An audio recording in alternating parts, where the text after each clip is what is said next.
नमस्कार साथियों, मैं मनीष भारती संस्कृति पीसीएस प्लेटफॉर्म पर आप सभी का स्वागत करता हूं। साथियों, बिहार के लोगों के लिए एक बहुत बड़ी खुशखबरी है। चूंकि बिहार एक ऐसा प्रदेश रहा है जो हमेशा से ही बाढ़ प्रभावित क्षेत्र के अंतर्गत आता है। खास करके बिहार के उत्तरी मैदान की बात करेंगे, यानी कि पूरे मिथिला का क्षेत्र जो कि नेपाल से सटा हुआ है। तमाम तरह की नदियां हैं, जिसे आप इसमें से एक पढ़ते होंगे कोशी, जो बिहार का शोक कहा जाता है, वह भी उत्तर में ही पड़ता है, उत्तरी मैदान में। और ये सारी नदियां बिहार में बाढ़ लाती हैं। अब इन सब चीज़ों को रोका जा सकता है, इसके लिए बिहार सरकार ने इसरो के साथ हाथ मिलाया है और इसरो बिहार में रडार लगाने की तैयारी में है। इसलिए मैंने कहा कि बिहार में एक आमूलचूल परिवर्तन होने वाला है। क्या सब कुछ होने वाली है, जरा विस्तार से समझते हैं। मामला केवल बाढ़ तक नहीं है, बल्कि इस रडार के माध्यम से ऐसा कहा जा रहा है कि बिहार में भीड़ नियंत्रण, त्योहारों के अवसर पर जो कुछ काम है, बिजली गिरने की जो संभावना है, इन तमाम चीज़ों पर पहले से ही चेतावनी जारी की जा सकती है। क्या कुछ होगा, कहाँ लगेगा, किस डिस्ट्रिक्ट में, विस्तार से समझिए। बिहार में कुदरत के कहर और मौसम की अनिश्चितता से निपटने के लिए भारतीय अंतरिक्ष अनुसंधान संगठन इसरो, आप जानते हैं इसरो ने किस तरह से, इसरो का जो पीएसएलवी है, जीएसएलवी है, इसने पूरी दुनिया में भारत की धमक दिखाई है। स्पेस की दुनिया में इसरो ने भारत को एक अलग ही तरह का प्रतिष्ठा पूरी दुनिया में दिलाया है। हम 104 सैटेलाइट जो है इसरो के माध्यम से सीधे जा करके अंतरिक्ष की कक्षा में स्थापित करके आते हैं। भारत के लिए बहुत बड़ी बात है ये। अब इसरो ये तैयारी शुरू कर रहा है कि विभिन्न राज्यों के साथ कोलैबोरेशन किया जाए और राज्यों की जो वास्तविक समस्या है उसका समाधान ढूंढ करके दिया जाए। बारी बिहार की है।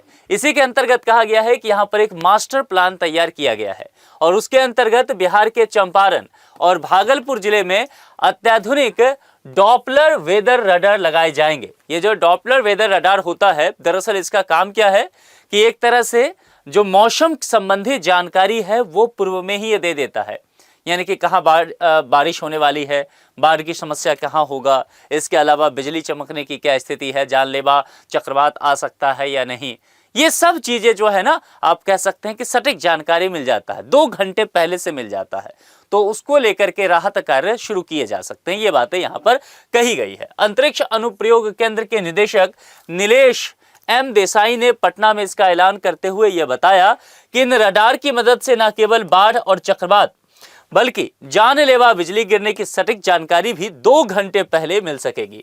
बिहार के लिए यह तकनीक किसी भी जीवन दान से कम नहीं माना जा रहा है, क्योंकि बिहार में एक अलग तरह की समस्या आपने हमेशा देखा होगा कि हर साल आकाशीय बिजली गिरने से सैकड़ों लोगों की जान चली जाती है। तो निश्चित तौर पर यह जो डॉपलर वेदर रडार है, इससे सैकड़ों लोगों की जानें बचाई जा सकती है। ठीक है, 2 जगह जहां पर यह लगेगा रडार, उसकी जो बात अगर किया जाएगा, उसमें जो नाम है, एक है चंपारण, ठीक है, और चंपारण के अलावा यानी कि एरिया, और दूसरा पड़ता है भागलपुर यानी कि यह एरिया। तो 2 छोर पर यह लगाया जाएगा ताकि पूरी तरह से बिहार को कवर किया जा सके, ये बात कही जा रही है। उन्होंने बताया कि नए रडार से मौसम की सटीक जानकारी पहले से कहीं ज्यादा तेज और भरोसेमंद तरीके से प्राप्त किया जा सकता है। तो कुल मिलाकर के यह समझिए कि इन रडारों के लगने से उत्तर बिहार के जो बाढ़ प्रभावित इलाके हैं उनको विशेष लाभ मिलेगा। अब उत्तर बिहार कहने का तात्पर्य समझिए, यहां से बक्सर से गंगा नदी गुजरी, तो कुल मिलाकर के देखेंगे ये वाला जो एरिया पड़ता है ना, ये वाला जो उत्तरी मैदान पर जाता है बिहार का, और यह एरिया नेपाल है। तो नेपाल से आने वाली जो तमाम नदियां हैं, सदाबहार नदियां हैं, चाहे आप देखेंगे बिहार के वैसे भी उत्तरी हिस्सा में देखेंगे तो ढेर सारी नदियां हैं, चाहे वो घाघरा हो, गंडक हो, बूढ़ी गंडक हो, करे हो, कमला बलान हो, इसके अलावा कोशी इस एरिया से जो सीमांचल का बेल्ट है यहाँ, फिर महानंदा। तो कुल मिलाकर के ढेर सारी नदियों का लाइन लगा है और ये तमाम नदियां गंगा की सहायक नदियां बनती है। ठीक है, तो इसलिए यहां पर देखेंगे बारिश के मौसम में जो आषाढ़ का महीना है, इसमें तूफान पे यहाँ की नदियां रहती है और बाढ़ की समस्या यहाँ पर रहता है।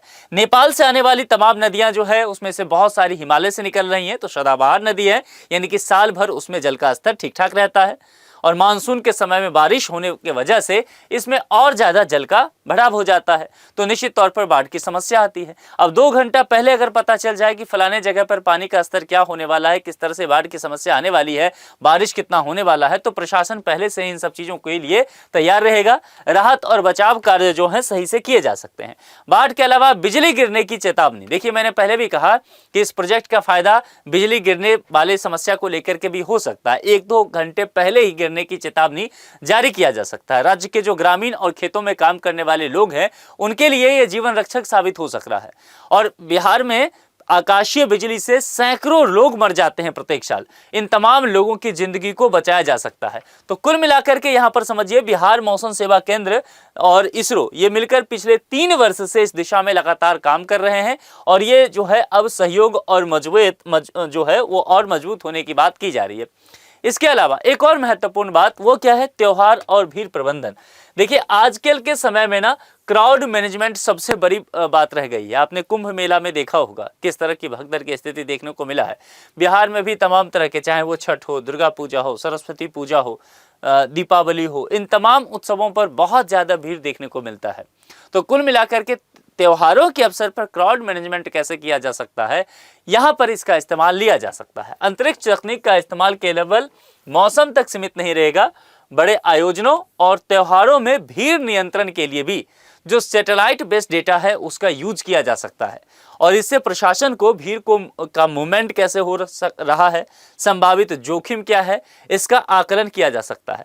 तो पटना में ये कार्यक्रम था, उसके दौरान ये सारी चीज़ें बताई गई है और कहा गया है कि इन तमाम चीज़ों को लेकर के आने वाले समय में बिहार के जो आम लोग हैं उनके लिए सुरक्षा और विकास दोनों ही सुनिश्चित किया जा सकता है। तो यह देखना होगा कि इससे क्या आगे चल कर के फायदा मिलता है। लेकिन हाँ, इतना जरूर है कि यह बिहार के लिए बहुत ही एक बेहतर कह सकते हैं कि गिफ्ट है इसरो के तरफ से। आप कह सकते हैं कि विज्ञान बिहार के लिए एक वरदान बन करके आ रहा है। अब आप लोग मुझे बताएं कि आप में से कितने लोग ऐसे हैं जिन्होंने कभी ये महसूस किया है कि बिहार में बहुत सारे लोगों की मृत्यु आकाशीय बिजली से होती है, या उत्तर बिहार के जो रहने वाले लोग हैं, मिथिला वाले क्षेत्र के लोग, आप बताएं कि क्या बाढ़ की समस्या से कभी आप दो चार हुए हैं कि नहीं, और आप इससे कितने उत्साहित हैं कि इसरो की वजह से इन तमाम चीज़ों पर रोक लग सकता है। आप अपने विचार कमेंट बॉक्स में लिख करके बताएंगे। आज के लिए इतना ही। जुड़ने के लिए आप सभी का बहुत बहुत शुक्रिया। Thank you so much.